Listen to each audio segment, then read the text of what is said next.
Aho ni ku mutumba Nyamitore uri muri komine Nyabihanga intara ya Mwaro. Ayicegera cy'umukuru w'inama nkenguzamateka nyakubahwa Denise Ndadaye yari yagiye kwifadikanya n'abene gihugu baho mu bikorwa vy'iterambere rusangi kwigenekerezo rya kane ruheshi uno mwaka aho bari ko babetona ahazokubakwa ikibanda cy'isoko ya Gitaka. Ivyo bikorwa bikaba vyari vyitabwe kandi n'abandi bategetsi batandukanye harimo umushikiranganje wo gushigikirana imibano agateka kazina muntu n'iterambere ridakumira umufasoni Imere de Sabushimike buramatari w'intara ya Mwaro abajeje intwaro n'abandi bavuye mu mihinga itandukanye. Nyakubahwa Denise Ndadaye mwijambo yashikirije yasavye bene gihugu kugwiza umwimbu mu kurima ibiterwa bitandukanye no korora kugira ngo bazovyaza umusaruro iyo soko isanzwe iri kwibarabara ry'igihugu RN18. Iyi soko izotugirira akamaro cyane, izogirira akamaro abene gihugu yongirira akamaro komine ndetse n'intara ishikirwe.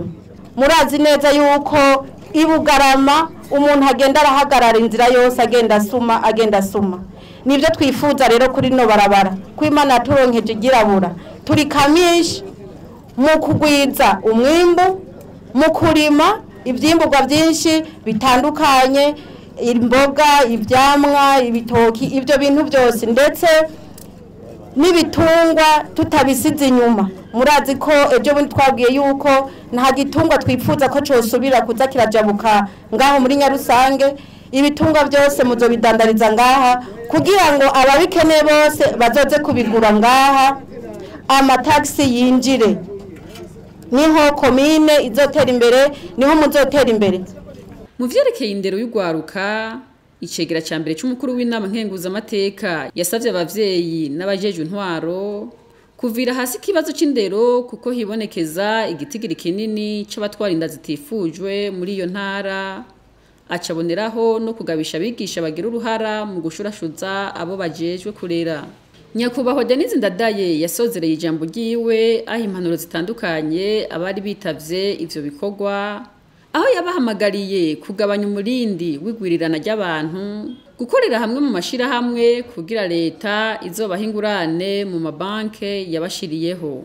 Inyuma y'ibikorwa vy'iterambere rusangi icegera ca mbere c'umukuru w'inama nkenguzamateka yaciye abandaniriza urugendo rwiwe ku mugwa mukuru wa komine Nyabihanga aho yarorereye urukino rw'umupira w'amaguru rwahuje imvukira za komine Nyabihanga zisanzwe zirangurira imirimo muri iyo komine n'imvukira zo muri komine Nyabihanga zirangurira imirimo inyuma y'intara. Urwo rukino rukaba rwarangiye ku ntsinzi y'umugwi w'abasanzwe barangurira imirimo muri komine Nyabihanga.